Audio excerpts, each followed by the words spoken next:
ಇತ್ತೀಚೆಗೆ ನೀವು ನೋಡ್ತಾ ಇದ್ದೀರಾ, ಕನ್ನಡ ಓದೋದು ತುಂಬಾ ಕಡಿಮೆ ಆಗಿದ್ದಾರೆ. ಕನ್ನಡ ಲ್ಯಾಂಗ್ವೇಜ್ ಆ ಓದಿರೋಗೂ ನೀವು ಜಾಬ್ ಕೊಡಕ್ ಆಗ್ತಿಲ್ಲ ಅಂದ್ಮೇಲೆ ಮತ್ತೇನ್ ಸರ್ಕಾರ ಏನಕ್ ಬೇಕು, ಆ ಸಿಸ್ಟಮ್ ಏನಕ್ ಬೇಕು?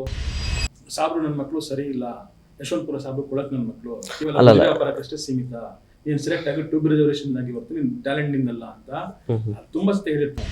ಅಲ್ಲಿ first and second language Kannada ಓದಿರಬೇಕು 1 to 10th ಅಲ್ಲಿ, ಹಾಗಿದ್ರೆ ಮಾತ್ರ ಅವನಿಗೆ ಜಾಬ್ ಸಿಗಬೇಕು. ಇಲ್ಲಿ 3ನೇ ಲ್ಯಾಂಗ್ವೇಜ್ ಕನ್ನಡ ಓದಿರೋರಿಗೆ ಕೊಟ್ಟಿರ್ತಾರೆ. ಎಲ್ಲಿ? ಕರ್ನಾಟಕ ರಾಜ್ಯ ವಿಜ್ಞಾನ ಮತ್ತು ತಂತ್ರಜ್ಞಾನ ಮಂಡಳಿ KSCST ಅಲ್ಲಿ ಕರ್ನಾಟಕ ಅಂತ ಇಟ್ಕೊಂಡು ಕನ್ನಡಕ್ಕೆ ಬೆಲೆ ಇಲ್ಲ. ಅಕೌಂಟ್ಸ್ ಆಫೀಸರ್ ಆಗಿದ್ದಾರೆ, ಅದು ಗ್ರೂಪ್ ಎ ಪೋಸ್ಟ್. ಅದು ಇನ್ನೊಂದು 5 ವರ್ಷ ಎಕ್ಸ್ಪೀರಿಯನ್ಸ್ ಅಂತ ಕೇಳಿದ್ದಾರೆ. 5 ವರ್ಷ ಅಲ್ಲ, ಅವ್ರಿಗೆ 1 ವರ್ಷ 2 ವರ್ಷ ಎಕ್ಸ್ಪೀರಿಯನ್ಸ್ ಇಲ್ಲ ಅವ್ರಿಗೆ. ಆಮೇಲೆ ಕೊಟ್ಟಿರೋಂಥ ಸರ್ಟಿಫಿಕೇಟ್ಸ್ ಫೇಕ್. ಅದು ಇಂಜಿನಿಯರ್ ಸೈಂಟಿಸ್ಟ್ ಗೇಡ್ ಆಗಿದ್ರು ನಮ್ಗೆ ಕವಡೆ ಕಾಸಿನ ಕಿಮ್ಮತ್ತಿಲ್ಲ ಸ್ವಾಮಿ. ನಮ್ಗೆ ಕವಡೆ ಕಾಸಿನ ಕಿಮ್ಮತ್ತಿಲ್ಲ ಸ್ವಾಮಿ. ನಮ್ಗೆ ಸರ್ಕಾರದಲ್ಲಿ ಮನವಿ ಸಲ್ಲಿಸ್ಕೋತೀನಿ, ಮತ್ತೆ ಕೋರ್ಟ್ ಅಲ್ಲಿ ನಾನು ಫೈಟ್ ಮಾಡಿ ನನ್ನ ಹಕ್ಕನ್ನು ಪಡ್ಕೋತೀನಿ. ಆದ್ರೆ ಅಲ್ಲಿ ನಡೀತಿರೋಂಥ ಅಕ್ರಮಗಳು, ಕನ್ನಡ ಭಾಷೆ ನೋಡಿ, ನಾಡು ನುಡಿ ನೆಲ ಜಲದ ವಿಚಾರ ಬಂದಾಗ ನಾವು ಕಾಂಪ್ರಮೈಸ್ ಮಾಡಕ್ಕೆ ರೆಡಿ ಇಲ್ಲ ಸ್ವಾಮಿ.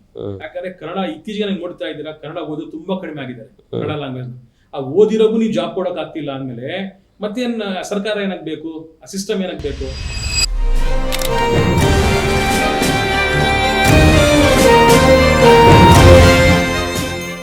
ನಮಸ್ಕಾರ ವೀಕ್ಷಕರೇ, ಫಸ್ಟ್ ಕನ್ನಡದ ವಿಶೇಷ ಸಂದರ್ಶನ ಕಾರ್ಯಕ್ರಮಕ್ಕೆ ತಮಗೆಲ್ಲರಿಗೂ ಆತ್ಮೀಯ ಸ್ವಾಗತ.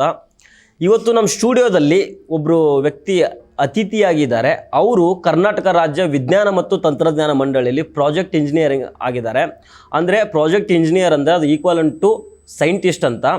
ಇವತ್ತು ಅವ್ರ ಜೊತೆಗೆ ಆ ಮಂಡಳಿಯಲ್ಲಿ ಆಗಿರುವಂತಹ ಅನ್ಯಾಯದ ಬಗ್ಗೆ, ಅನೇಕ ವಿಚಾರಗಳ ಬಗ್ಗೆ ಮಾತನಾಡೋದಿದೆ. ಅವರು ಹೆಸರು ಸೈಯದ್ ಸಮೀರ್ ಅಂತ.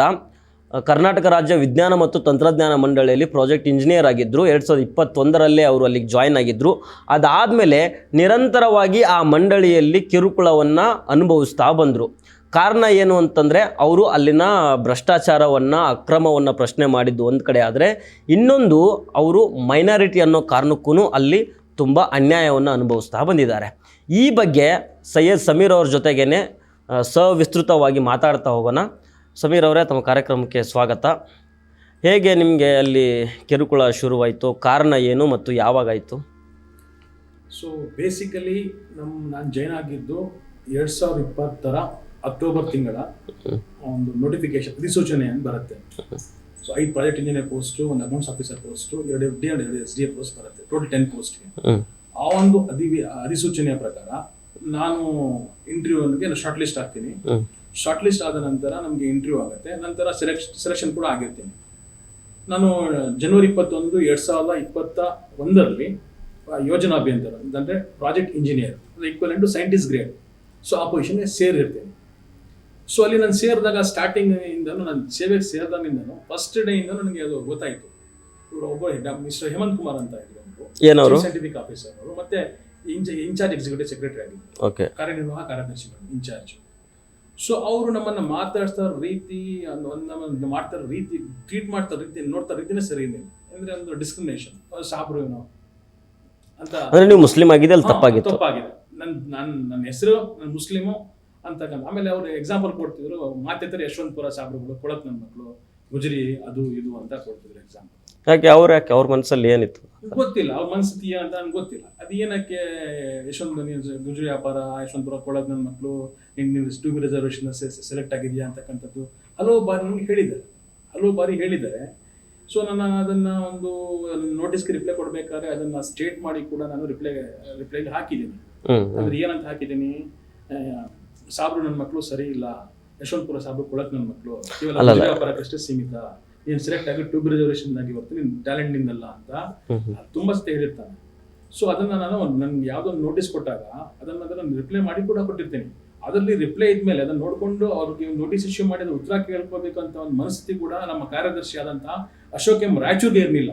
ಯಾಕಂದ್ರೆ ಅವರು ಡಿಸ್ಕ್ರಿಮಿನೇಷನ್ ಮಾಡುವಂತ ಮನುಷ್ಯ, ಅವರಲ್ಲೂ ಕೂಡ ಸಾಮಾಜಿಕ ನ್ಯಾಯ ಅಂತಕ್ಕಂಥದ್ದು ಇಲ್ಲ, ಪ್ರಿನ್ಸಿಪಲ್ ಆಫ್ ನ್ಯಾಚುರಲ್ ಜಸ್ಟಿಸ್ ಅವರಲ್ಲೂ ಇಲ್ಲ, ನೈಸರ್ಗಿಕ ನ್ಯಾಯ ತತ್ವ ಅಂತಕ್ಕಂಥ ಅವರಲ್ಲೂ ಇಲ್ಲ. ಸೊ ನನ್ನನ್ನು ಹರಾಸ್ ಮಾಡ್ತಾ ಇರಲ್ವಾ, ಸೊ ಹರಾಸ್ ಮಾಡ್ಲಿ. ಈಗ ಅವ್ರ ಕಡೆ, ಈಗ ಫಾರ್ ಎಕ್ಸಾಂಪಲ್ ಅವ್ರ ಕಡೆ ಅವ್ರಿಗೆ ಬೇಕಾದವ್ರು ಅಂದ್ರೆ FDಗಳು, SDಗಳು, ಅಕೌಂಟ್ಸ್ ಆಫೀಸರ್ ಇವ್ರುಗಳು, ಅದ್ರ ಮತ್ತೆ ಅವ್ರಿಗೆ ಬೇಕಾದ ಅವ್ರ ಕಡೆಯಿಂದ ಬಂದವ್ರು ಆದ್ರೆ ಬೇರೆ ಇತ್ತು. ನನ್ಗೆ ನೋಡ್ತಾ ಅಂತ ರೀತಿನೇ ಬೇರೆ. ಅದು ಅವರಿಂದ 2022ರಲ್ಲೇ ನನ್ಗೆ ಡಿಸ್ಕ್ರಿಮಿನೇಟ್ ಆಗ್ತಾ ಇದೆ.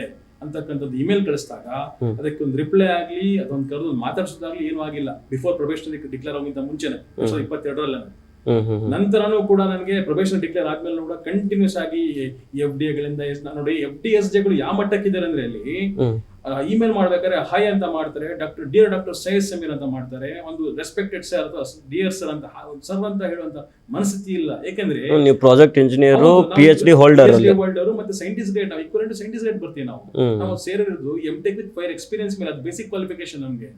ಅಂತವ್ರನ್ನ ನಾನ್ ಪ್ರೊಫೆಷನಲ್ ಡಿಗ್ರಿ ಅವರು ನಮಗೆ ಜಸ್ಟ್ FDSDಗಳು ಏನ್ ಮಾಡ್ತಾರೆ, ಅಟ್ಲೀಸ್ಟ್ ಒಂದು ಆಫೀಸ್ ಕರೆಸ್ಪಾಂಡೆನ್ಸ್ ಮಾಡಬೇಕಾದ್ರೂ ಒಂದು ಬೇಸಿಕ್ ರೆಸ್ಪೆಕ್ಟ್. ನಾವೇನ್ ಜಾಸ್ತಿ ನಮ್ಮನ್ನ ಏನೋ ಹೇಳಿ ಅಂತ ಹೇಳ್ತಿಲ್ಲ, ನಾವು ಬೇಸಿಕ್ ರೆಸ್ಪೆಕ್ಟ್ ನಾವು ಎಕ್ಸ್ಪೆಕ್ಟ್ ಮಾಡ್ತೀವಿ.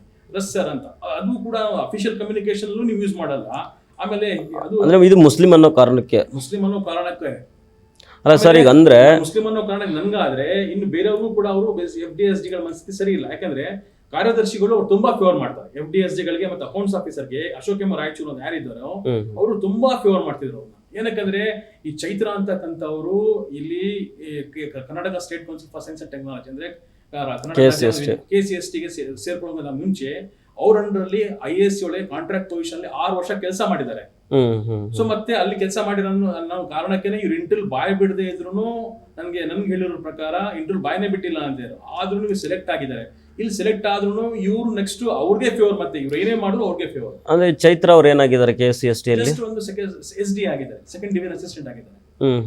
ಅಷ್ಟಾದ್ರೂ ಅವ್ರ ಒಂದು ಬೇಸಿಕ್ ಒಂದು ಆಫೀಸ್ ಡಿಸಿಪ್ಲಿನ್ ಫಾಲೋ ಮಾಡಿರ್ತಕ್ಕಂಥ ಹೇಳುವಂತ ಸೌಜನ್ಯ ನಮ್ಮ ಒಂದು ಅಶೋಕ್ ಎಂ ರಾಯಚೂರಲ್ಲಿ ಇಲ್ಲ. ಇದಕ್ಕೇನು ಹೇಳ್ತೀರಾ? ಈಗ ಅಂದ್ರೆ ಈ SC/ST ರಿಸರ್ವೇಶನ್ ಆಗಿರ್ಬೋದು, 2B ಆಗಿರ್ಬೋದು, 2A ಆಗಿರ್ಬೋದು, ಇದು ಎಲ್ಲ ಜಾತಿಗಳಿಗೂ ಇದೆ, ಎಲ್ಲ ಧರ್ಮದವ್ರಿಗೂ ಸಂವಿಧಾನ ಕೊಟ್ಟಿರುವಂತ ಹಕ್ಕಿದು.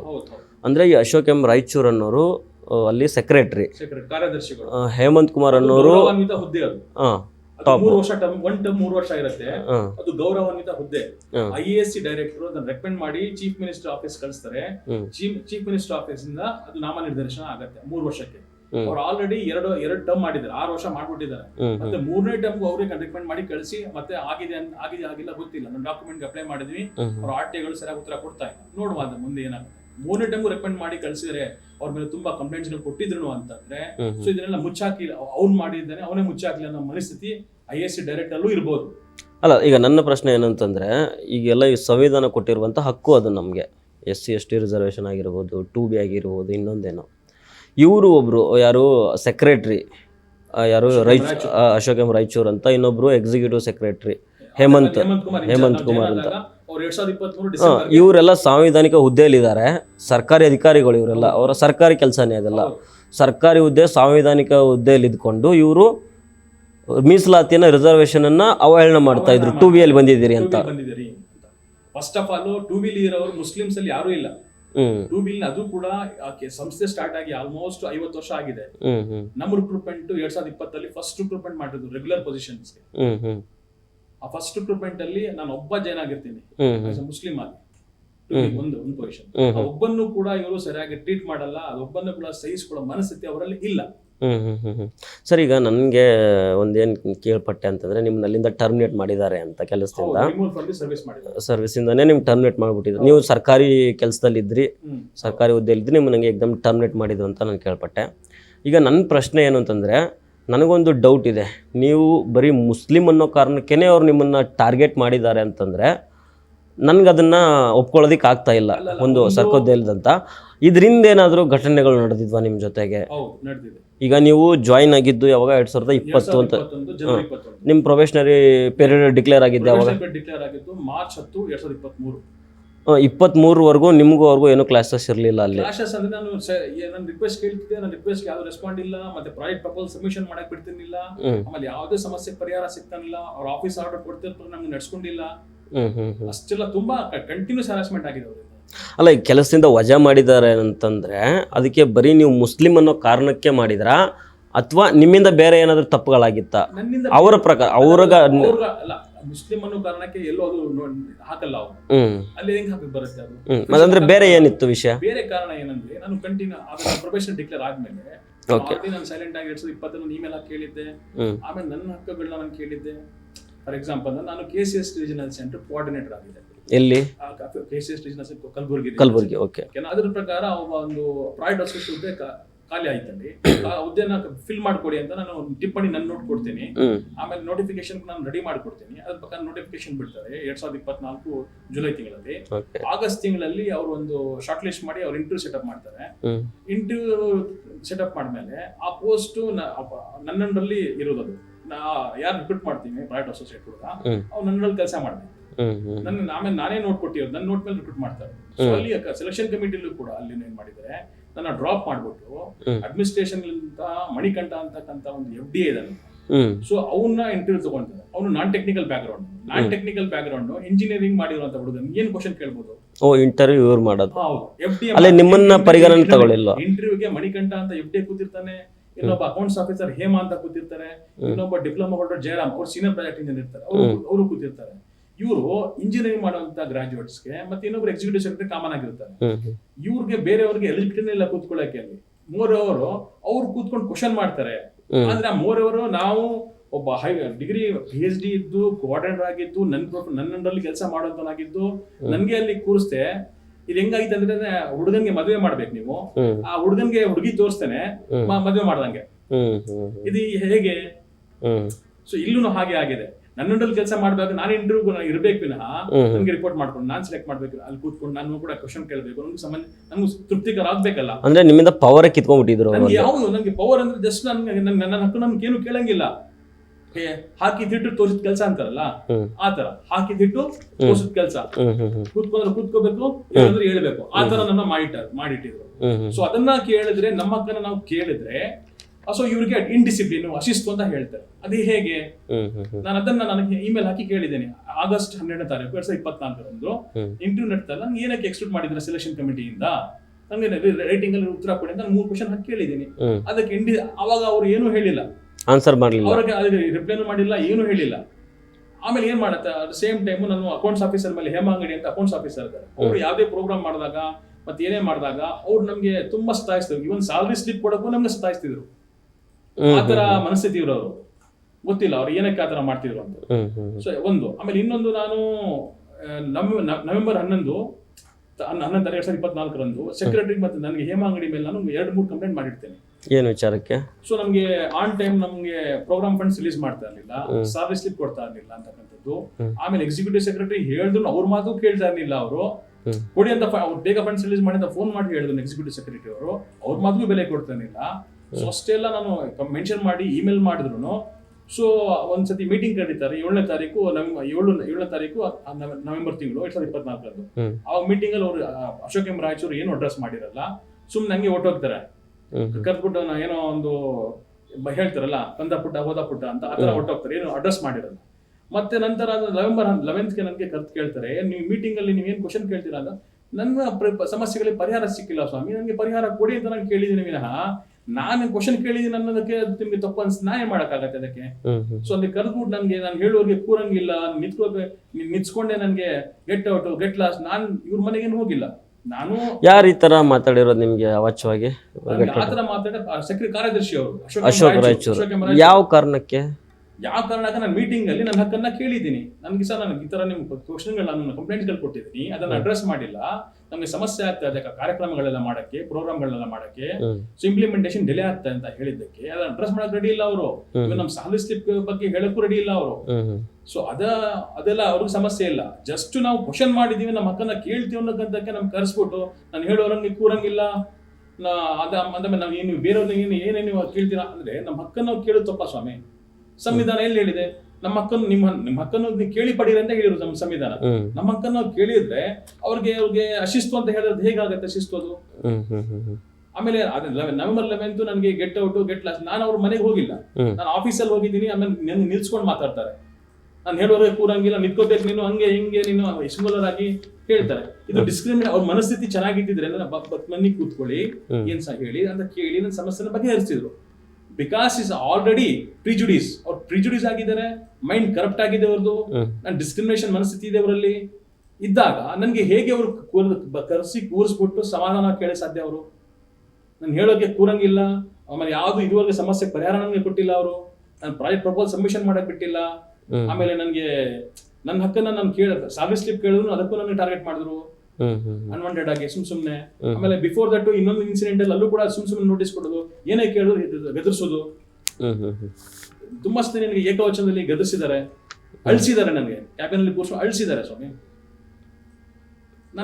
ನನ್ನ ಹಕ್ಕನ್ನ ಕೇಳೋದು ನೀವು ಮುಸ್ಲಿಂ ಅನ್ನೋ ಕಾರಣಕ್ಕೆ, ಅದು ಅವರ ಮುಸ್ಲಿಂ ಅನ್ನೋ ಒಂದು ಕಾರಣಕ್ಕಾದ್ರೆ ಇವ್ ನಮ್ಮನ್ನ ಪ್ರಶ್ನೆ ಮಾಡ್ತಾರಲ್ಲ ಅಂತಕ್ಕಂಥ ಇನ್ನೊಂದು ಕಾರಣ. ಅಲ್ಲ ಏನ್ ಪ್ರಶ್ನೆ, ಅವ್ರ ಹತ್ರ ಏನಾದ್ರು ಅಕ್ರಮ ಇತ್ತ, ಭ್ರಷ್ಟಾಚಾರ ನಡೆದಿತ್ತ, ಅಲ್ಲ ಬೇರೆ ಏನಾದ್ರು ನಡೀತಾ ಇತ್ತ, ಏನ್ ಪ್ರಶ್ನೆ ಮಾಡಿದ್ರಿ ನೀವು? ಅಲ್ಲಿ ನಡೆದಂತಹ ಒಂದು ನೇಮಕಾತಿಗಳಲ್ಲಿ Kannada language first and second language ಅಂತ ಇರಬೇಕು. ಅಲ್ಲಿ ಥರ್ಡ್ ಲ್ಯಾಂಗ್ವೇಜ್ ಅಂದ್ರೆ ಕರ್ನಾಟಕ ರಾಜ್ಯ ವಿಜ್ಞಾನ ಮತ್ತು ತಂತ್ರಜ್ಞಾನ ಮಂಡಳಿಯಲ್ಲಿ ಕೆಲಸ ಸಿಗ್ಬೇಕಾದ್ರೆ ಕನ್ನಡ ಭಾಷೆ ಫಸ್ಟ್ ಅಲ್ಲೇ ಅಂತಲ್ಲ, ಎನಿ ಗೌರ್ಮೆಂಟ್ ಜಾಬ್ ಕರ್ನಾಟಕ ಅಲ್ಲಿ first and second language Kannada ಓದಿರಬೇಕು 1 to 10th ಅಲ್ಲಿ. ಹಾಗಿದ್ರೆ ಮಾತ್ರ ಅವ್ರಿಗೆ ಜಾಬ್ ಸಿಗಬೇಕು. ಇಲ್ಲಿ 3ನೇ ಲ್ಯಾಂಗ್ವೇಜ್ ಕನ್ನಡ ಓದಿರೋರಿಗೆ ಕೊಟ್ಟಿರ್ತಾರೆ. ಎಲ್ಲಿ? ಕರ್ನಾಟಕ ರಾಜ್ಯ ವಿಜ್ಞಾನ ಮತ್ತು ತಂತ್ರಜ್ಞಾನ ಮಂಡಳಿ KSCST ಅಲ್ಲಿ. ಕರ್ನಾಟಕ ಅಂತ ಇಟ್ಕೊಂಡು ಕನ್ನಡಕ್ಕೆ ಬೆಲೆ ಇಲ್ಲ. KSCST ಅಲ್ಲಿ ಕನ್ನಡ ಲ್ಯಾಂಗ್ವೇಜ್ ಥರ್ಡ್ ತಗೊಂಡವ್ರಿಗೂ ಕೆಲಸ ಸಿಕ್ಕಿದೆ. ಫಸ್ಟ್ ಓದಿರೋರಿಗೆ ಸಿಕ್ಕಿಲ್ಲ. ಆಮೇಲೆ ಆ ಥರ್ಡ್ ಲ್ಯಾಂಗ್ವೇಜ್ ಓದಿರೋರಿಗೆ ಬೇರೆ ಸೂಕ್ತವಾದ ಅನುಭವ ಇಲ್ಲ, ಕ್ಯಾರಿಯರ್ ಗ್ಯಾಪ್ಸ್ ಇದೆ, ಮತ್ತೆ ಮಿನಿಮಮ್ ಎಲಿಜಿಬಿಲಿಟಿ ಕ್ರೈಟೀರಿಯಾ ಇದೆ, ಅದಿಲ್ಲ ಅಂತದ್ದು. ನಮ್ಮ ಅಧಿಸೂಚನೆಯಲ್ಲೇ 3 ಜನಕ್ಕೆ ಎಲಿಜಿಬಿಲಿಟಿ ಕ್ರೈಟೀರಿಯಾ ಇಲ್ಲ. ಒಂದು ಎಲಿಜಿಬಿಲಿಟಿ ಇಲ್ಲ ಅಂದ್ರೂ ಕೆಲಸಕ್ಕೆ ತಗೊಂಡ್ಬಿಟ್ಟಿದ್ದಾರೆ. ಫಸ್ಟ್ ಆಫ್ ಆಲ್ ಅವ್ರಿಗೆ ಇಂಟರ್ವ್ಯೂಗೆ ಶಾರ್ಟ್ ಲಿಸ್ಟ್ ಮಾಡಂಗಿಲ್ಲ, ಶಾರ್ಟ್ ಲಿಸ್ಟ್ ಮಾಡಿದಲ್ಲದೆ ಕೆಲಸಕ್ಕೂ ತಗೊಂಡಿದ್ದಾರೆ, ಮತ್ತೆ ಪ್ರೊಬೇಷನ್ ಡಿಕ್ಲೇರ್ ಮಾಡಿದ್ದಾರೆ, ಮತ್ತೆ ಅವ್ರ ಪರವಾಗಿ ಏನಾದ್ರು ಕಂಪ್ಲೇಂಟ್ ಮಾಡಿದ್ರೆ ಅವ್ರಿಗೆ ಫೇವರ್ ಮಾಡ್ತಾರೆ. ಏನ್ ಕಂಪ್ಲೇಂಟ್ ಅಂದ್ರೆ ಅಕೌಂಟ್ಸ್ ಆಫೀಸರ್ ಕೆಲಸ ಏನು, ಸಾಲರಿ ಸ್ಲಿಪ್ ಇಶ್ಯೂ ಮಾಡೋದು, ಆನ್ ಟೈಮ್ ಅವ್ರಿಗೆ ನಮ್ಮ ಪ್ರೋಗ್ರಾಮ್ಗೆಲ್ಲ ಫಂಡ್ಸ್ ನಾವು ನೋಟ್ ಎಲ್ಲ ಸೆಕ್ರೆಟರಿ ಎಲ್ಲ ಅಪ್ರೂವ್ ಮಾಡಿದ್ಮೇಲೆ, ಸೆಕ್ರೆಟರಿನೇ ಅಪ್ರೂವ್ ಮಾಡಿದ್ಮೇಲೆ ಆ ಫಂಡ್ಸ್ ರಿಲೀಸ್ ಮಾಡುತ್ತಾನೆ. ಅವ್ರು ಡಿಲೇ ಮಾಡ್ತಾರೆ, ಬೇಕಂದ್ರೆ ಡಿಲೇ ಮಾಡ್ತಾರೆ. ಇವನ್ ಎಕ್ಸಿಕ್ಯೂಟಿವ್ ಸೆಕ್ರೆಟರಿ ಫೋನ್ ಮಾಡಿ ಹೇಳಿದ್ರು ಅದಕ್ಕೂ ಕೊಡ್ತಾನಿಲ್ಲ ಅವರು. ಸೊ ಅದೇನಕ್ಕಂತ ಗೊತ್ತಿಲ್ಲ ನನಗೆ. ಮತ್ತೆ ಸೆಕ್ರೆಟರಿ ಕೇಳಿದ್ರೆ ಸೆಕ್ರೆಟರಿ ಅದನ್ನ ಅಡ್ರೆಸ್ ಮಾಡ್ತಿಲ್ಲ, ಏನಕ್ಕಂತ ಗೊತ್ತಿಲ್ಲ. ಸೊ ಒಂದು ಹೇಮಾಂಗಡಿ ಅವರು ತುಂಬಾ ಒಂದು ಆರೋಗ್ಯಂಟ್ ಲೇಡಿ, ಅವರು ಆರೋಗ್ಯಂಟ್ ನೇಚರ್ ಅವ್ರದ್ದು. ಸೊ ಅವ್ರು ಹೆಂಗಂದ್ರೆ ಫಸ್ಟ್ ಆಫ್ ಆಲ್ ಅವ್ರಿಗೆ ಬೇಸಿಕ್ ಕ್ವಾಲಿಫಿಕೇಶನ್ ಇಲ್ಲ. ಅಕೌಂಟ್ಸ್ ಆಫೀಸರ್ ಹುದ್ದೆಗೆ ಬೇಸಿಕ್ ಕ್ವಾಲಿಫಿಕೇಶನ್ ನಿಮ್ ಪ್ರಕಾರ ಏನಿರ್ಬೇಕು? ಬಿಕಾಮ್ ಇರ್ಬೇಕು. ಬಿಕಾಮ್ ಅಲ್ವಾ? ಬಿಕಾಮ್ ಮೇಲೆ 10 ವರ್ಷ ಎಕ್ಸ್ಪೀರಿಯನ್ಸ್ ಅಂತ ನೋಟಿಫಿಕೇಶನ್ ಇದೆ. MBA ಮೇಲೆ 5 ವರ್ಷ ಅಂತ ಇದೆ. ಇವ್ರದ್ದು ಬಿಕಾಮ್ ಓದಿಲ್ಲ, BSc ಓದಿರೋದು. BSc ಓದಿ ಅಕೌಂಟ್ಸ್ ಬಂದಿರೋದು, ಒಂದು ಅಕೌಂಟ್ಸ್ ಆಫೀಸರ್ ಆಗಿದ್ದಾರೆ. ಅದು ಗ್ರೂಪ್ ಎ ಪೋಸ್ಟ್ ಅದು. ಇನ್ನೊಂದು 5 ವರ್ಷ ಎಕ್ಸ್ಪೀರಿಯನ್ಸ್ ಅಂತ ಕೇಳಿದ್ದಾರೆ. 5 ವರ್ಷ ಅಲ್ಲ, ಅವ್ರಿಗೆ 1 ವರ್ಷ 2 ವರ್ಷ ಎಕ್ಸ್ಪೀರಿಯನ್ಸ್ ಇಲ್ಲ ಅವ್ರಿಗೆ. ಆಮೇಲೆ ಕೊಟ್ಟಿರೋಂಥ ಸರ್ಟಿಫಿಕೇಟ್ಸ್ ಫೇಕ್. ಅದು ಅದೇಂಗ್ ಹೇಳ್ತೀರಾ ನೀವು? ಫೇಕ್ ನನ್ನ ಹತ್ರ ಇದೆ ಸ್ವಾಮಿ, ನಾನು ಬ್ಯಾಕ್ ಗ್ರೌಂಡ್ ವೆರಿಫಿಕೇಶನ್ ಮಾಡಿಸಿದ್ದೀನಿ. ಅವ್ರದ್ದು UN ಆಧಾರ್ ನಂಬರ್ ನಾನು ಬ್ಯಾಕ್ ಗ್ರೌಂಡ್ ವೆರಿಫಿಕೇಶನ್ ಮಾಡಿಸಿದಾಗ ಅದು ಫೇಕ್ ಅಂತ ಪ್ರೂವ್ ಆಗಿದೆ. ಅವ್ರ ಎಕ್ಸ್ಪೀರಿಯನ್ಸ್ ಇಲ್ಲ, ಅದು ಕೊಟ್ಟಿರೋ ಸರ್ಟಿಫಿಕೇಟ್. ಹಾಗಾದ್ರೆ ಅವರು ಅಥೆಂಟಿಕ್ ಡಾಕ್ಯುಮೆಂಟ್ ಕೊಡ್ಲಿ, ಅವ್ರ ಸಾಲರಿ ಸ್ಟೇಟ್ಮೆಂಟ್ ಕೊಡ್ಲಿ, ಅವ್ರು ಕೆಲಸ ಮಾಡಿದ ಕಡೆ. ಇಲ್ಲ, ಅದು ಫೇಕ್. ಅಂದ್ರೆ KSCST ನೇಮಕಾತಿಯಲ್ಲಿ ದೊಡ್ಡ ಅಕ್ರಮ ನಡೆದಿದೆ. ಅದು ಹೌದು. ಒಂದು ಕ್ಯಾರಿಯರ್ ಗ್ಯಾಪ್ಸ್, ಇನ್ನೊಂದು ಸೂಕ್ತ ಅನುಭವ ಇಲ್ಲ, ಮತ್ತೆ ಇನ್ನೊಂದು ಇದು ಎಕ್ಸ್ಪೀರಿಯನ್ಸ್ ಅಲ್ಲಿ ನೆಟ್ಗೆ ಅದು ಕೂಡ ಇಲ್ಲ, ಅದು ಕೂಡ ಫೇಕ್ ಸರ್ಟಿಫಿಕೇಟ್ ಕೊಟ್ಟಿದ್ದಾರೆ. ಇದನ್ನೆಲ್ಲ ನೀವು ಪ್ರಶ್ನೆ ಮಾಡ್ತಾ ಇದ್ದೀರಿ. ಅದ್ರ ಬಗ್ಗೆ ಒಂದಾದ್ರೆ ಇನ್ನೊಂದು ಲಾವಣ್ಯ ಅಂತ ಅಕೌಂಟ್ಸ್ ಅಲ್ಲಿ SD ಅವರು, ಅವ್ರದ್ದು ಕೂಡ ಏನಾಗಿದೆ ಅಂದ್ರೆ ಅವರು ಕೂಡ ಕನ್ನಡ ಥರ್ಡ್ ಲ್ಯಾಂಗ್ವೇಜ್ ಆಗಿ ಓದಿರೋದು. ಸಾಮಾನ್ಯವಾಗಿ FDSJಗಳಂದ್ರೆ Kannada first and second language ಓದಿರ್ಲೇಬೇಕು. ಅವ್ರಿಗೂ ಕೂಡ ಥರ್ಡ್ ಲ್ಯಾಂಗ್ವೇಜ್ ಓದಿದ್ದಾರೆ ಅವರು ಕೂಡ. ಸೊ ಅಲ್ಲಿ ಇನ್ನೊಬ್ರು ಅಲ್ಲಿ ನಾನು ಹೇಳ್ದೆ ಅಕೌಂಟ್ಸ್ ಆಫೀಸರ್ ಪೋಸ್ಟ್ಗೆ ಇನ್ನೊಬ್ಬ ವೇಟಿಂಗ್ ಲಿಸ್ಟ್ ಇರುವಂತ ಕ್ಯಾಂಡಿಡೇಟ್ ವಿಜಯಶ್ರೀ ಅಂತ ಇದ್ದಾರೆ. ಪಾಪ ಅವರು ಬಿಕಾಮ್ ಓದಿದ್ದಾರೆ, MBA ಫೈನಾನ್ಸ್ ಓದಿದ್ದಾರೆ, CA ಎಕ್ಸಾಮ್ ಕೂಡ ಕ್ಲಿಯರ್ ಆಗಿದೆ, ಕನ್ನಡ ಫಸ್ಟ್ ಲ್ಯಾಂಗ್ವೇಜ್ ಇದೆ, ಸೂಕ್ತ ಅನುಭವ ಇದೆ. ಅವರು ವೇಟಿಂಗ್ ಲಿಸ್ಟ್ ಕ್ಯಾಂಡಿಡೇಟ್. ಅವರು ವರ್ತ್ ಆಗಿದ್ರು ಕೆಲಸಕ್ಕೆ. ಎಲಿಜಿಬಿಲಿಟಿ ಕ್ರೈಟೀರಿಯಾ ಎಲ್ಲ ಇದೆ, ಕ್ರೆಡೆನ್ಶಿಯಲ್ಸ್ ಎಲ್ಲ ಇದೆ, ಆದ್ರೂ ಸೆಲೆಕ್ಟ್ ಆಗಿರಲ್ಲ. ಓಕೆನಾ? ಆದ್ರೆ ಅವರು ಕ್ರೆಡೆನ್ಶಿಯಲ್ ಇಲ್ಲ, ಏನು ಇಲ್ಲ, ಎಲಿಜಿಬಿಲಿಟಿನೂ ಇಲ್ಲ, ಅದು ಅವ್ರು ಸೆಲೆಕ್ಟ್ ಆಗ್ತಾರೆ. ಇದು ಹೇಗೆ? ಅಕ್ರಮ ಇಲ್ಲದೆ ಹೇಗೆ ಸೆಲೆಕ್ಟ್ ಮಾಡಕ್ ಸಾಧ್ಯ? ಇದು ಭ್ರಷ್ಟಾಚಾರ ಮಾಡದೆ ಹೇಗೆ ಸೆಲೆಕ್ಟ್ ಮಾಡಕ್ ಸಾಧ್ಯ? ಆಮೇಲೆ ಅದು ಸೆಲೆಕ್ಟ್ ಮಾಡಿದ್ದಲ್ದೆ ಇಲ್ಲಿ ಪೊಸಿಷನ್ ಅಲ್ಲಿ ಕೂರಿಸ್ಬಿಟ್ಟು ಏನು ಕೆಲಸ ಮಾಡಕ್ಕೂ ಬರಲ್ಲ ಅವ್ರಿಗೆ. ಥ್ರೋಟ್ ದಿ ಅವ್ರ ಸರ್ವಿಸ್ ಕನ್ಸಲ್ಟೆಂಟ್ ಅಂತ ಇಟ್ಕೊಬಿಟ್ಟವ್ರೆ, ಅವ್ರ ಕೈ ಎಲ್ಲ ಮಾಡಿಸೋದು, ಬರೀ ಸಿಗ್ನೇಚರ್ ಮಾಡ್ಕೊಂಡು ಕೂತ್ಕೊಡಿದ್ರು, ಏನು ಗೊತ್ತಿಲ್ಲ ಅವ್ರಿಗೆ. ಮತ್ತೆ ಏನು ಅಕ್ರಮ ನಡೆದಿರ್ಬೋದು ಅಲ್ಲಿ?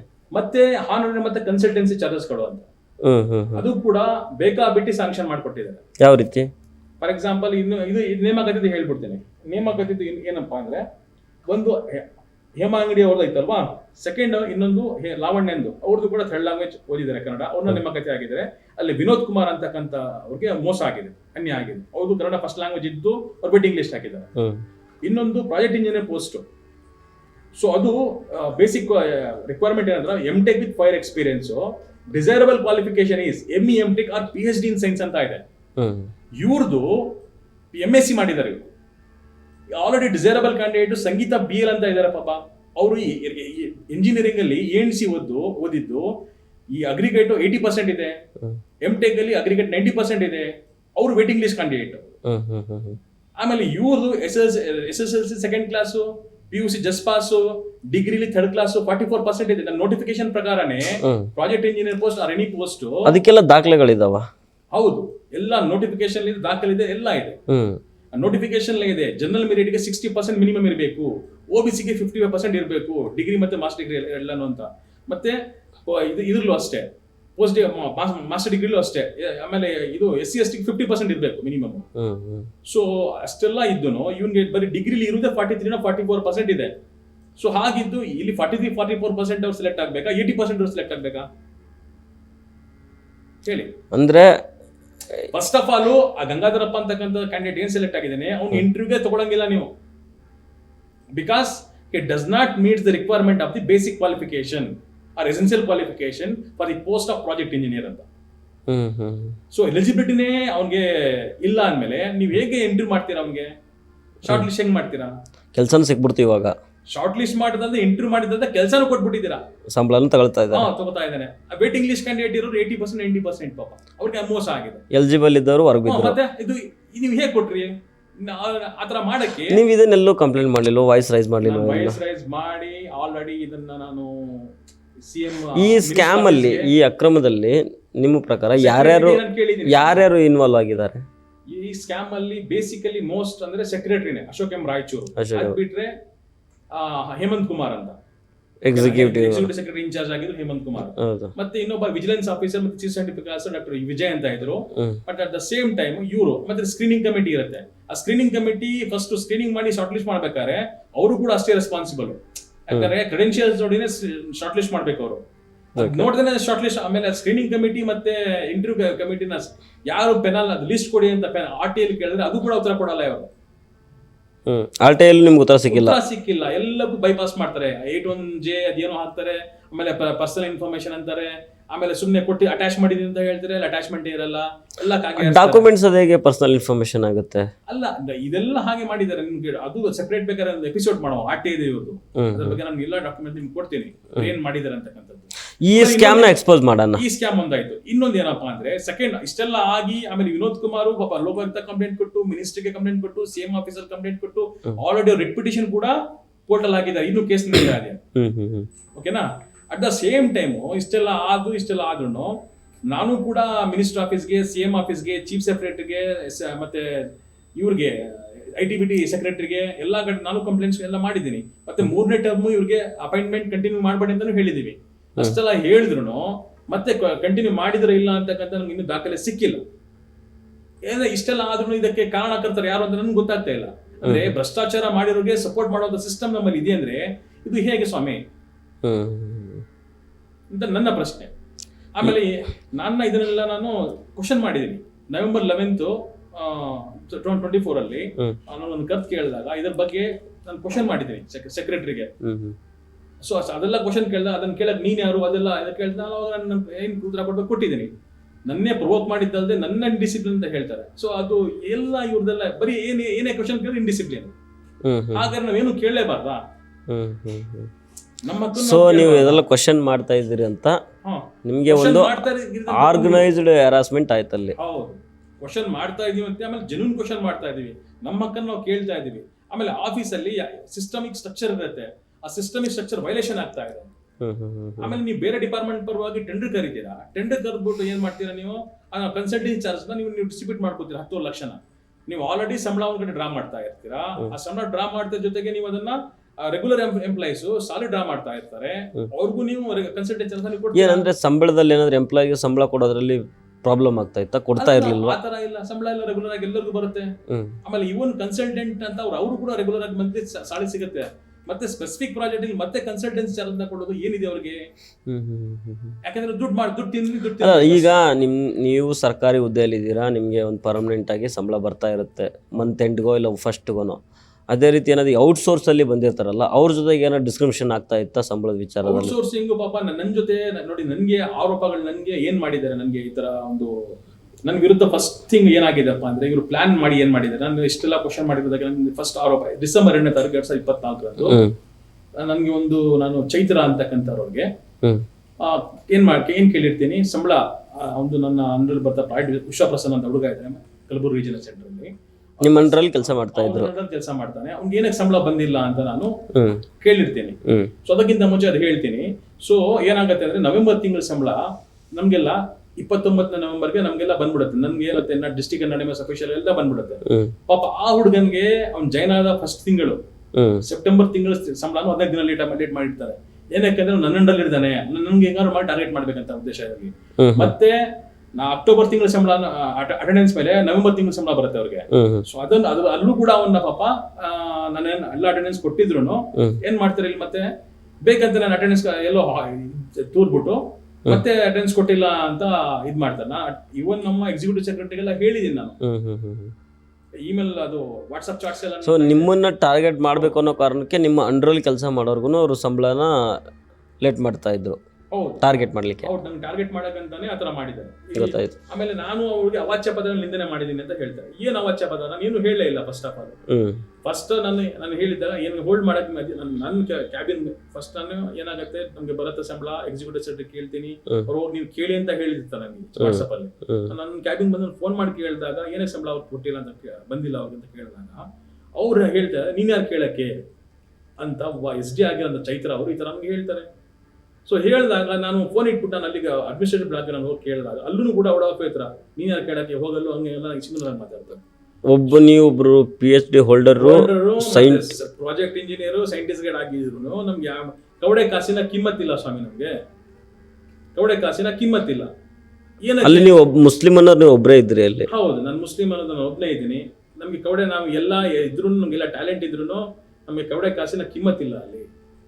ಆಮೇಲೆ ನನ್ನ ಬಗ್ಗೆ ಕೇಳ್ಕೊಂಡಿಲ್ಲ, ನಾನ್ ಕೇಳಿದ್ ನನ್ನ ಅಂಡರ್ ಬರ್ತದ ಸ್ಟಾಫ್ ನ ಸಂಬಳ ಏನಕ್ಕೆ ಬಂದಿಲ್ಲ ಅಂತ ಕೇಳಿದೀನಿ. ಅದನ್ನ ಕೇಳಿದ್ದಕ್ಕೆ ಅವಾಚ್ಯ ಪದಗಳನ್ನ ನಿಂದಿಸಿದ್ದಾರೆ ಅಂತಕ್ಕಂಥದ್ದು ಟಾರ್ಗೆಟ್ ಮಾಡಿದ್ದಾರೆ. ಯಾಕೆಂದ್ರೆ ನವೆಂಬರ್ 11 ನಾನು ನನ್ಗೂ ಮತ್ತೆ ಕಾರ್ಯದರ್ಶಿಗಳಿಗೆ ಅಶೋಕ್ ಅವರಿಗೆ ವಾಗ್ವಾದ ನಡೆದಿತ್ತು. ಸೊ ಅದು ಆ ಟೈಮಲ್ಲಿ ಅವರು ಇದು ಕೊಡ್ಬೋದಿತ್ತಲ್ಲ, ಆ ಟೈಮಲ್ಲಿ ಏನು ಮಾಡಿಲ್ಲ. ಈ ಇನ್ಸಿಡೆಂಟ್ ಹೆಣ್ಮಕ್ಳ ವಿಚಾರ ತಗೊಂಡು ಈಸಿಯಾಗಿ ಟಾರ್ಗೆಟ್ ಮಾಡ್ಬೋದಲ್ಲ ಅನ್ಕೊಂಡು ಮಾಡಿದ್ದಾರೆ. Even department enquiry full prove ನಡೆದ್ರು ಡಿಪಾರ್ಟ್ಮೆಂಟ್ ಅವ್ರು ಏನು ಪ್ರೂವ್ ಆಗಿಲ್ಲ, ಯಾವ್ದು ಅವಾಚ್ಯ ಪದ ಇಲ್ವೇ ಇಲ್ಲ. ಅವ್ರ ಪ್ರಕಾರ ಯಾವಳೆ ನೀನು ಅಂತ ಹೇಳ್ತಾರೆ. ಯಾವಳೆ ನೀನು ಅವಾಚ್ಯ ಪದ? ಫಸ್ಟ್ ಆಫ್ ಆಲ್ ನಾನು ಡಿನೇ ಮಾಡಿದ್ದೀನಿ. ಸೆಕೆಂಡ್ ಥಿಂಗ್ ಅದು ಏಕವಚನ ಪದ ಆಗತ್ತೆ. ಸೊ ಅವಾಚ್ಯ ಪದ ಅಂದ್ರೆ ಸ್ಪೆಸಿಫಿಕ್ ಯಾವ್ದು ಇಲ್ವಾ ಅಕಾರ್ಡಿಂಗ್ ಟು ಅವ್ರು ಕೊಟ್ಟಿರೋ ಸಾಕ್ಷಿಗಳು ಹೇಳಿರೋ ಸಾಕ್ಷಿಗಳ ಪ್ರಕಾರ. ಆಮೇಲೆ ಎರಡನೇದೇನಪ್ಪಾ ಅಂದ್ರೆ ನನ್ನ ಏನಕ್ಕೆ ಸೆಲೆಕ್ಷನ್ ಕಮಿಟಿಲಿ ಕೂರಿಸಿಲ್ಲ ಅಂತಕ್ಕಂಥದ್ದು ಆರೋಪ. ನಾನು ಇಮೇಲ್ ಮಾಡಿದ್ದೀನಿ. ನಾನು ಏನಕ್ಕೆ ಸೆಲೆಕ್ಷನ್ ಕಮಿಟಿಲಿ ಕೂರಿಸಿಲ್ಲ ಅಂತಕ್ಕಂಥ ನಾನು ಇಮೇಲ್ ಮಾಡಿದ್ನ, ಆ ಇಮೇಲ್ ಕಳಿಸಿರೋದನ್ನ ನಿನ್ನ ಸೆಕ್ರೆಟರಿ ಡಿಸ್ಕ್ರಿಷನ್ ಪವರ್ನ ಕ್ವಶನ್ ಮಾಡಿದೀಯಾ, ಅದು ಅಶಿಸ್ತು ಅಂತ ಹೇಳಿದ್ದಾರೆ. ಇಮೇಲ್ ಮಾಡಿ ನಮ್ಮ ಹಕ್ಕನ್ನ ಕೇಳೋದು ಅಶಿಸ್ತು ಆದ್ರೆ ಮತ್ತೆ ಅದು ಶಿಸ್ತು ಅಂತ ಅವ್ರಿಗೆ ನಾನು ಕೇಳಕ್ ಇಷ್ಟಪಡ್ತೀನಿ.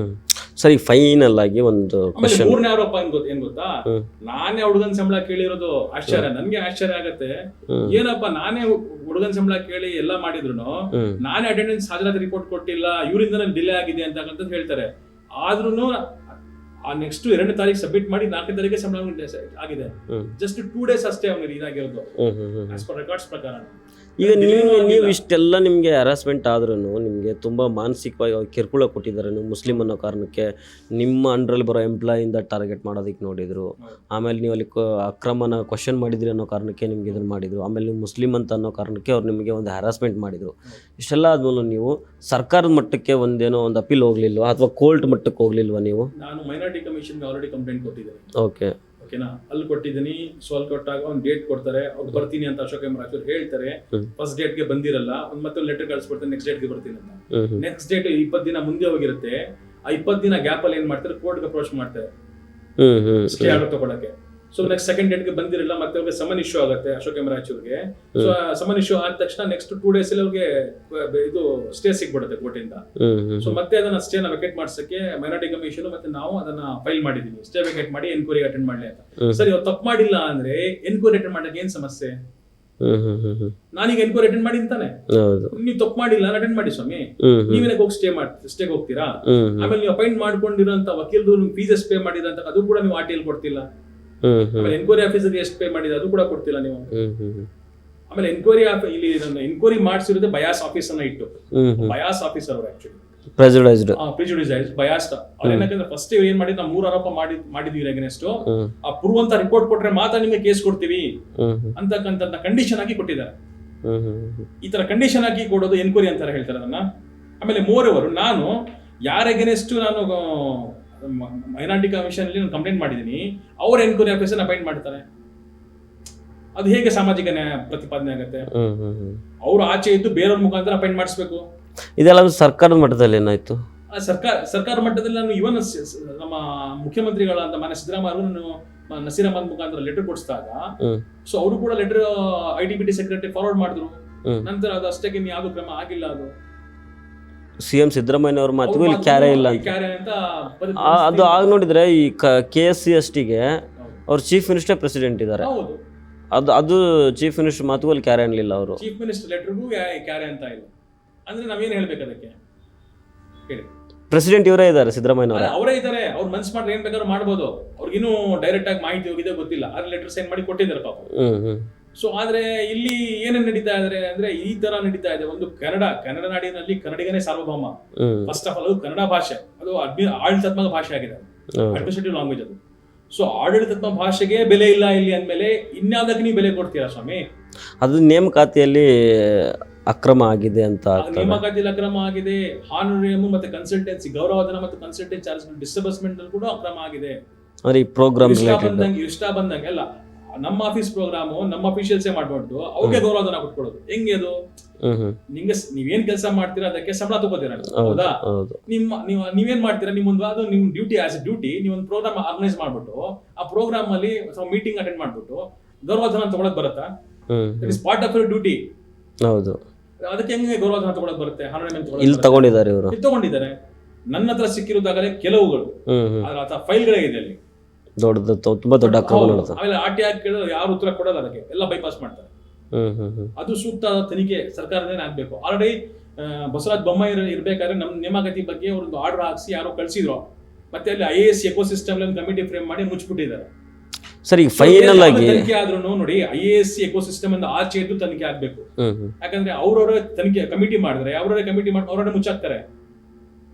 ಆಮೇಲೆ ಅವ್ರಿಗೆ ಲಿಂಕ್ ಇರೋ ಆಫೀಸರ್ಗಳು ತನಿಖೆ ಮಾಡಬಾರ್ದು, ಬೇರೆ ಆಫೀಸರ್ಗಳ ತನಿಖೆ ಆಗಬೇಕು. IAS ಎಕೋಸಿಸ್ಟಮ್ ಇಂದ ಆಚೆ ಇರುವಂತ ಆಫೀಸರ್ಗಳು, ಆಮೇಲೆ ಹಾನೆಸ್ಟಿ ಇರೋರು, ಅಂತ ಆಫೀಸರ್ ತನಿಖೆ ಆಗ್ಬೇಕು. ಇಲ್ಲ ಅಂದ್ರೆ ಇವ್ರು ಏನ್ ಮಾಡ್ತಾರೆ, ಅವ್ರ ಮೇಲೆ ಇನ್ಫ್ಲೂಯೆನ್ಸ್ ಮಾಡಿ ಕಮಿಟಿಯಲ್ಲಿ ನ್ಯೂಟ್ರಲ್ ರಿಪೋರ್ಟ್ ಮಾಡಿ ಮುಚ್ಚಾಕ್ತಾರೆ, ಬಿ ರಿಪೋರ್ಟ್ ಹಾಕ್ಸಿ, ಏನು ನಡೆದಿಲ್ಲ ಅಂತ. ಸರಿ, ಫೈನಲ್ ಆಗಿ ನಮ್ಮ ಚಾನಲ್ ಮೂಲಕ ನೀವೇನು ಡಿಮ್ಯಾಂಡ್ ಮಾಡ್ತಾ ಇದ್ರೆ, ನಿಮ್ಗೆ ಏನಾಗಿದೆ ಮತ್ತೆ ಮುಂದೆ ಏನಾಗಬೇಕು? ನನಗೆ ಏನು ಅನ್ಯಾಯ ಆಗಿದೆ ಅದು ನಾನು ಸರ್ಕಾರದಲ್ಲಿ ಮನವಿ ಸಲ್ಲಿಸ್ಕೋತೀನಿ, ಮತ್ತೆ ಕೋರ್ಟಲ್ಲಿ ನಾನು ಫೈಟ್ ಮಾಡಿ ನನ್ನ ಹಕ್ಕನ್ನು ಪಡ್ಕೋತೀನಿ. ಆದ್ರೆ ಅಲ್ಲಿ ನಡೀತಿರೋಂಥ ಅಕ್ರಮಗಳು, ಕನ್ನಡ ಭಾಷೆ ನೋಡಿ, ನಾಡು ನುಡಿ ನೆಲ ಜಲದ ವಿಚಾರ ಬಂದಾಗ ನಾವು ಕಾಂಪ್ರಮೈಸ್ ಮಾಡಕ್ಕೆ ರೆಡಿ ಇಲ್ಲ ಸ್ವಾಮಿ. ಯಾಕಂದ್ರೆ ಕನ್ನಡ ಇತ್ತೀಚೆಗೆ ನೀವು ನೋಡ್ತಾ ಇದ್ದೀರಾ, ಕನ್ನಡ ಓದು ತುಂಬಾ ಕಡಿಮೆ ಆಗಿದೆ. ಕನ್ನಡ ಲ್ಯಾಂಗ್ವೇಜ್ ಆ ಓದಿರೋಗೂ ನೀವು ಜಾಬ್ ಕೊಡಕ್ ಆಗ್ತಿಲ್ಲ ಅಂದ್ಮೇಲೆ ಮತ್ತೇನ್ ಸರ್ಕಾರ ಏನಾಗಬೇಕು, ಆ ಸಿಸ್ಟಮ್ ಏನಾಗಬೇಕು? ಸೊ ಇಲ್ಲಿ ನಡೆದ ಅಕ್ರಮ ಬಗ್ಗೆ ಪಾರದರ್ಶಕ ತನಿಖೆ ಆಗ್ಬೇಕು. ಅದು IAS ಎಕೋಸಿಸ್ಟಮ್ ಇಂದ ಆಚೆ ಇರೋನ ಕರೆಸಿ ಟ್ರಾನ್ಸ್ಪರೆಂಟ್ ಮತ್ತೆ ಹಾನೆಸ್ಟ್ ಆಫೀಸರ್ ಮುಖಾಂತರ ಆಗ್ಬೇಕು. ಯಾಕಂದ್ರೆ ಅಲ್ಲಿ ಇರೋರಂತ ನನ್ನ ಮೇಲೆ ಅವ್ರ ಮೇಲೆ ನನ್ಗೆ ನಂಬಿಕೆ ಇಲ್ಲ. ಯಾಕಂದ್ರೆ ಅವ್ರು ಇರೋ ಮನಸ್ಥಿತಿ ಫ್ಯಾಸಿಸ್ಟ್ ಮನಸ್ಥಿತಿ ಅವರವರೆಲ್ಲ ಫ್ಯಾಸಿಸ್ಟ್ ಮನಸ್ಥಿತಿ. ನಾನು ಇವನ್ ನನ್ನ ಅಪೀಲ್ ಅಥಾರಿಟಿಗೆ ನಾನು ಗೋವಿಂದ ರಂಗರಾಜನ್ ಅವರು ಡೈರೆಕ್ಟರ್ ಆಫ್ IASC, ಅವ್ರಿಗೆ ನಾನು ಅಪೀಲ್ ಸಲ್ಲಿಸಿದಾಗ 105 ದಿನ ತಗೊಳ್ತಾರೆ. 105 ದಿನ ತಗೊಂಡು ನನ್ನ ಅಪೀಲ್ ರಿಜೆಕ್ಟ್ ಮಾಡ್ತಾರೆ. ಯಾವಾಗ ನನ್ನ ಮೇಲೆ ಮೇಜರ್ ಪೆನಾಲ್ಟಿ ಆಗಿದ್ರು ನನ್ ಕರೆದು ಕೇಳಿಸ್ಕೊಳ್ಳುವಂತ ಮನಸ್ಥಿತಿ ಕೂಡ ಅವರಲ್ಲಿ ಇಲ್ಲ. ಅಂದ್ರೆ ಏನ್ ಹೇಳುತ್ತೆ, ಇದು against the principle of natural justice. ಅವ್ರಿಗೆ ಸಾಮಾಜಿಕ ನ್ಯಾಯದ ಮೇಲೆ ನಂಬಿಕೆನೇ ಇಲ್ಲ. ಇದು ಡಿಕ್ಟೇಟರ್ಶಿಪ್ ನ ಹೈಲೈಟ್ ಮಾಡುತ್ತೆ, ಫ್ಯಾಸಿಸಮ್ ನ ಹೈಲೈಟ್ ಮಾಡುತ್ತೆ. ಅದೆಲ್ಲ ಹೌದು. 105 ದಿನ ಬೇಕಾ ಸ್ವಾಮಿ ನಿಮ್ಮ ಅಪೀಲ್ ರಿಜೆಕ್ಟ್ ಮಾಡಿ ಹೇಳಕ್ಕೆ? ಅದು ಕೂಡ 3 ರಿಮೈಂಡರ್ ಕಳಿಸಿದೀನಿ ನಾನು. 3 ರಿಮೈಂಡರು ಇನ್ಕ್ಲೂಡಿಂಗ್ ನಾವು ಸ್ಟೇಟ್ ಮಿನಿಸ್ಟರ್ CM-ಗೆಲ್ಲ CC ಲೆಟರ್ ಹಾಕಿ ಕಳಿಸಿದೀನಿ. ಅಷ್ಟೆಲ್ಲ ಕಳಿಸಿದ್ರು ಇವನ್ ಆರ್ಡರ್ ಪಾಸ್ ಮಾಡಿರೋದು ಆರ್ಡರ್ಲು ಕೂಡ ಏನು ಗ್ರೌಂಡ್ಸ್ ನೆಟ್ಗಿಲ್ಲ. ಯಾವ ಗ್ರೌಂಡ್ಸ್ ಮೇಲೆ ನನ್ಗೆ ಅಪೀಲ್ ರಿಜೆಕ್ಟ್ ಮಾಡಿದ್ದೀರಾ ಅಂತ ಅದು ಕೂಡ ಸ್ಟೇಟ್ ಮಾಡಿಲ್ಲ. ಸೊ ನೀವು ಈ ತರ ಹೇಳೋದಾದ್ರೆ ನೋಡಿ ಇವನ್ನು ನಾವು ನೇಣ ಹಾಕ್ತೀವಿ ನೋಡಿ, ಅಪರಾಧಿಗೂ ಕೂಡ ನೇಣ ಹಾಕೋಕ್ಕಿಂತ ಮುಂಚೆ ನಿನ್ ಕೊನೆ ಆಸೆ ಏನಪ್ಪಾ ಹೇಳು ಅಂತ ಕೇಳ್ತಾರೆ. ಹೌದು ಅಲ್ವಾ? ಅಂತ ನಮ್ಮ ಸಂವಿಧಾನ ಆತರ ಇರ್ಬೇಕಾದ್ರೆ ಇಲ್ಲಿ ನನ್ಗೆ major penalty remove from the, ನನ್ಗಲ್ದೆ ನನ್ನ ಫ್ಯಾಮಿಲಿಗೆಲ್ಲ ಎಫೆಕ್ಟ್ ಆಗುತ್ತೆ ಅದು. ಹೌದು. ಅಷ್ಟೆಲ್ಲ ಇರ್ಬೇಕಾದ್ರೆ ಒಬ್ಬ ಅಪೀಲ್ ಅಥಾರಿಟಿ ಆಗಿ ಒಂದು IAS director position instead of eminence ಅಂತ ಹೇಳ್ತೀವಿ, ಅಂತ ಪೊಸಿಷನ್ ಕೂತಿರೋಂತ ಒಬ್ಬ ಮನುಷ್ಯ ಕರ್ದಿ ನಮ್ಮನ್ನ ಕೇಳಿಸ್ಕೋಬೇಕು ಅಂತಕ್ಕಂಥದ್ದಕ್ಕೂ ಒಂದು ಅವಕಾಶ ಕೊಟ್ಟಿಲ್ಲ ಅಂದ್ರೆ ಇಮಿಡಿಯೇಟ್ ಟರ್ಮಿನೇಟ್ ಮಾಡ್ಬಿಟ್ರು. ಅವರು ಕೂಡ ನನ್ನ ಅಪೀಲ್ ರಿಜೆಕ್ಟ್ ಮಾಡ್ತಾರೆ, ಅದು 105 ದಿನ ಟೈಮ್ ತಗೊಂಡು. ಇದು ಎಂತೆ ಮನಸ್ಥಿತಿ ಇದು? ನಮ್ಮ ಹೋರಾಟ ಈ ಒಂದು ಫ್ಯಾಸಿಸ್ಟ್ ಮನಸ್ಥಿತಿ ವಿರುದ್ಧ ಆಗಿದೆ, ಇಂಥ ಒಂದು ಡಿಕ್ಟೇಟರ್ಶಿಪ್ ವಿರುದ್ಧ ಆಗಿದೆ, ಮತ್ತೆ ಅಕ್ರಮಗಳನ್ನ ಮಾಡೋರಿಗೆ ಸಪೋರ್ಟ್ ಮಾಡೋರ ವಿರುದ್ಧವಾಗಿದೆ. ಇದು ಅಕ್ರಮಗಳನ್ನ ಎಲ್ಲ ಓಪನ್ ಆಗ್ಬೇಕು, ಇಲ್ಲಿ ಏನ್ ತಪ್ಪು ಮಾಡಿದ್ರೆ ಶಿಕ್ಷೆ ಆಗ್ಲೇಬೇಕು ಅಂತ ನನ್ನ ಒಂದು ಸಂದೇಶ ಆಗಿದೆ. ಸರ್ ತುಂಬ ಥ್ಯಾಂಕ್ ಯು ಸರ್ ನಿಮ್ಮ ವಿಚಾರಗಳನ್ನು ಹಂಚ್ಕೊಂಡಿದ್ದಕ್ಕೆ. ಸೊ ವೀಕ್ಷಕರೇ, ಇದು ಕರ್ನಾಟಕ ರಾಜ್ಯ ವಿಜ್ಞಾನ ಮತ್ತು ತಂತ್ರಜ್ಞಾನ ಮಂಡಳಿಯಲ್ಲಿ ಆಗಿರುವಂಥ ಅನ್ಯಾಯದ ಬಗ್ಗೆ ಡಾಕ್ಟರ್ ಸೈಯದ್ ಸಮೀರ್ ಅವರು ಇಷ್ಟೊತ್ತು ನಮ್ಮ ಜೊತೆಗೆ ಮಾತಾಡಿದ್ದಾರೆ. ಇಲ್ಲಿ ಇವರು ಅಲ್ಲಿ ಆದಂಥ ಅಕ್ರಮಗಳನ್ನು ಪ್ರಶ್ನೆ ಮಾಡಿದ್ದಕ್ಕೆ ಇವರಿಗೆ ಮಾನಸಿಕವಾಗಿ ಕಿರುಕುಳ ಕೊಟ್ಟಿದ್ದಾರೆ. ಅದಾದ ನಂತರ ಇವರ ಅಂಡರಲ್ಲಿ ಬರುವಂಥ ಒಬ್ಬ ಎಂಪ್ಲಾಯಿಗೆ ಅವರೇ ಸಂಬಳವನ್ನು ತಡೆ ಹಿಡಿದು ಕೊನೆಗೆ ಇವರನ್ನೇ ಟಾರ್ಗೆಟ್ ಮಾಡುವಂಥ ಕೆಲಸವನ್ನು ಕೂಡ ಮಾಡಿದ್ದಾರೆ. ಇದೆಲ್ಲ ಪ್ರಶ್ನೆ ಮಾಡ್ತಾ ಇದ್ದಿದ್ದಕ್ಕೆ ನೀನು ಮುಸ್ಲಿಮು, ನೀನು ಕೊಳಕು, ಅದು ಯಶವಂತಪುರ, ಹಾಗೆ ಹೀಗೆ ಅಂತೆಲ್ಲ ಒಂದು ಜಾತಿ ನಿಂದನೆಯನ್ನು ಕೂಡ ಇಲ್ಲಿ ಮಾಡಿರುವಂಥ ಆರೋಪವನ್ನು ಡಾಕ್ಟರ್ ಸೈಯದ್ ಸಮೀರ್ ಅವರು ಮಾಡ್ತಾ ಇದ್ದಾರೆ. ಸೊ ಹೀಗಾಗಿ ಇದಕ್ಕೆ ಕರ್ನಾಟಕ ರಾಜ್ಯ ವಿಜ್ಞಾನ ಮತ್ತು ತಂತ್ರಜ್ಞಾನ ಮಂಡಳಿಯ ಅಧ್ಯಕ್ಷರು ಕೂಡ CM ಸಿದ್ದರಾಮಯ್ಯನವರೇ ಆಗಿದ್ದಾರೆ. ಹೀಗಾಗಿ ಅವರು ಕೂಡ ಸೈಯದ್ ಸಮೀರ್ ಅವ್ರಿಗೆ ಅನ್ಯಾಯ ಆಗಿದೆ, ಅವ್ರಿಗೆ ನ್ಯಾಯ ಕೊಡಿ ಅನ್ನೋ ಲೆಕ್ಕದಲ್ಲೂ ಕೂಡ ಪತ್ರವನ್ನು ಬರೆದಿದ್ದರು.